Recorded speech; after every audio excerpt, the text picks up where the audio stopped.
O presidente Lula completou seu primeiro ano do terceiro mandato com 15 viagens internacionais por todos os continentes, à exceção da Oceania. Foram ao todo 62 dias, ou 2 meses e 2 dias, fora do país. Os compromissos internacionais do presidente foram importantes para a política externa brasileira ou significaram um certo distanciamento de Lula dos problemas internos, de ausência exagerada dos estados, como apontaram alguns críticos? Para fazer essa análise, estamos recebendo agora no Jornal da Itatiaia, nessa série de entrevistas especiais de balanço de 2023 e perspectivas para 2024, o professor de Relações Internacionais da PUC Minas e de Geopolítica da Academia da Polícia Militar de Minas Gerais, Dani Zaredini. Bem-vindo ao Jornal da Itatiaia. Bom dia, professor. Bom dia, Kátia. Bom dia, Eustáquio. Bom dia, é sempre um prazer recebê-lo, professor. Prazer é meu. Professor, que leitura o senhor faz, então, sobre essas viagens do Lula durante o ano de 2023? A ausência exagerada dos estados ou a gente pode considerar que essas viagens foram positivas para estreitar laços aí com outros países? É muito importante que o presidente da República possa estar ativamente conectado com o internacional. Hoje em dia nós vivemos um mundo muito conectado. Se há 50 anos atrás, há 40 anos atrás, já era importante ter uma representação internacional, hoje isso é mais importante ainda. Do ponto de vista da geoeconomia, do ponto de vista da geopolítica, do ponto de vista da política propriamente dita, né? O presidente Lula não quebrou ainda o recorde do seu primeiro mandato, né? Outro presidente que também viajou demais, Fernando Henrique Cardoso, também foi um exemplo de um presidente muito ativo nisso. E vejo que o presidente Bolsonaro só não viajou mais em razão da pandemia, que ele também tinha uma agenda interessante de viagens, né? Dentro ali do arcabouço político, do arcabouço do projeto de governo dele. Mas quando a gente percebe o momento que nós estamos, né? Nós vivemos hoje uma situação de um mundo em transformação. Então não é um momento comum a ascensão da China, a retomada da Rússia, os desdobramentos na guerra da Ucrânia, os desdobramentos do problema Hamas, Israel. O problema com a Argentina, não sei se é um problema ou se é uma solução, né? Mas Venezuela e Essequibo. Venezuela e Guiana, Essequiba. Então, isso tudo mostra que é necessário muito diálogo, muita diplomacia para tentar criar condições de previsibilidade, de inserção internacional, de promoção do Brasil. Então, eu vejo que o movimento do presidente é um pouco do DNA dele, é um pouco do perfil dele, quando a gente pensa, né, nos seus 2 mandatos, né, agora no terceiro mandato dele, e mais ainda agora, uma ordem internacional em franca transformação. Mas, professor, o cidadão pensa o seguinte: eu quero educação, eu quero saúde, eu quero segurança, eu quero obras. Por que o presidente está lá nos Estados Unidos, está na China, está em Dubai? Eu quero ele aqui, anunciando obras, anunciando mais posto de saúde. Não seria isso? Ele precisa de vender o aço, ele precisa de vender o suco de laranja, ele precisa de estimular o investimento no Brasil para que o dólar caia, para que haja mais investimento. E aí sim, ele possa anunciar novas pontes, novos postos de saúde, novas unidades educacionais. Então, é interessante sua questão, Eustáquio. Por quê? Porque hoje nós vivemos um mundo que se chama interméstico. O que é o mundo interméstico? É o internacional com o doméstico. Ninguém vive isolado hoje mais. Então é necessário atrair muito dinheiro, é necessário exportar. Porque se nós não exportamos, se nós não atraímos dinheiro, nós vamos conseguir fazer emprego, nós vamos conseguir combater a inflação. Agora, é normal que o cidadão comum se pergunte essas coisas. É importante também calibrar, né? É necessário que ele viaje ao Brasil, que o presidente da República visite as grandes cidades, as pequenas cidades, visite as unidades da federação. Mas é essencial a promoção internacional do Estado, sabe? Professor, das viagens internacionais do Lula ao longo de 2023, o senhor destaca alguma que foi fundamental, que foi importante, que o Brasil já colheu frutos? Eu vejo que há uma preocupação grande com 3 vetores de desenvolvimento da nossa política externa.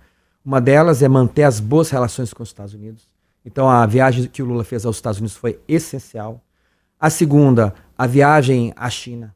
Essencial. Por quê? Porque é a potência e ascensão.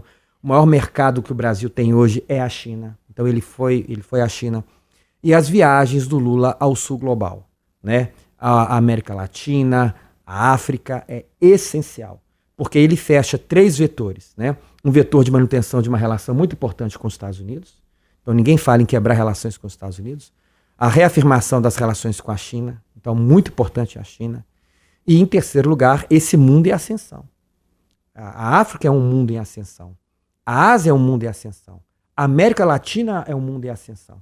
Então essas relações são muito relevantes para o Brasil. Mas Estados Unidos e China, essencial para a manutenção do espaço econômico, do espaço de poder político do Brasil, como liderança desse sul global. Mas a gente já pode falar de algum resultado concreto? A gente vai ver só em 2024? Olha, só de observar que a inflação começa a dar sinais de controle, só em observar que existe ali um crescimento projetado de 3,5%, 4,5% para o ano que vem, isso é resultado de quê?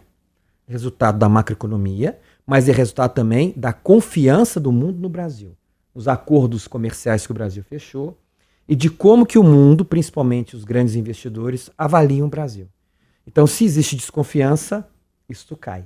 Se existe confiança, aumenta o ânimo do mercado para poder investir aqui dentro. Então, vejo que essas viagens são essenciais para manter uma relação boa com a União Europeia, manter relação boa com os Estados Unidos, mas também com China, Rússia, África. O que tem de concreto nisso são centenas de acordos comerciais que são assinados entre esses países, né? E que isso vai estimular a entrada de divisas no Brasil. O senhor falou da importância econômica para o Brasil, dele vender o seu aço, vender o seu suco de laranja, o seu leite, o café, para estimular a economia interna. Agora, por que é importante para o Brasil, para o cidadão, o nosso país ser mediador de conflitos? Por exemplo, Rússia, Ucrânia, Venezuela, Guiana. Que tipo de benefício isso traz para nós? Muito interessante, porque existe uma teoria nas relações internacionais onde a gente trabalha o papel da grande potência, né? E a grande potência, seja ela regional ou mundial, ela tem responsabilidades. Isso significa o seguinte: se eu somar quase que toda a economia da América Latina, vamos para a América do Sul, isso é a economia do Brasil. O Brasil é uma potência de fato, uma potência econômica, uma potência demográfica, uma potência social, uma potência cultural. Então, quem pode resolver ou ajudar a mostrar caminhos, no caso da Guiana com a Venezuela? É o Brasil. É o Brasil, né? Quem pode resolver o problema Hamas-Israel? É os Estados Unidos. Então, é claro, nós temos que saber o seguinte: até que ponto o Brasil pode ser o mediador de conflitos internacionais? O Brasil entra de maneira mais lateral no caso Hamas e Israel? Sim, mas é um tipo de mediação interessante, né? Assim como o Catar também tem um papel importante, é um país pequeno, mas politicamente relevante. Regionalmente, o Brasil é essencial. Então, é evidente que nós temos que observar sempre o seguinte: até que ponto nós temos condição, capacidade de fazer a diferença, né? Em alguns conflitos talvez seja um exagero. Em outros conflitos, a nossa participação é essencial. Na América Latina, é essencial. Mas que benefício que isso traz para o Brasil? Prestígio. Prestígio. Então, e hoje em dia isso mais forte ainda, né? Se você tem prestígio internacional, você se torna um ator onde as pessoas confiam, onde os estados confiam. Tem vários estudos mostrando o papel do prestígio. E isso é a busca do Brasil. Um aspecto que sempre levantou muita crítica e comentários ao longo de 2023, eu queria que o senhor esclarecesse: a presença da primeira-dama nessas viagens é exagero ou é necessário que ela acompanhe o presidente? Eu vejo que é necessário que ela esteja presente. A única questão é balancear a participação dela, balancear as posições dela, para que não fique parecendo que o presidente, para além do Congresso Nacional, para além dos seus ministros, né? É claro que a esposa do presidente, né, como primeira-dama, ela influencia e ela tem papel relevante nesse processo, mas há de se ter muita cautela para que isso não embaralhe o jogo político doméstico dentro do Brasil.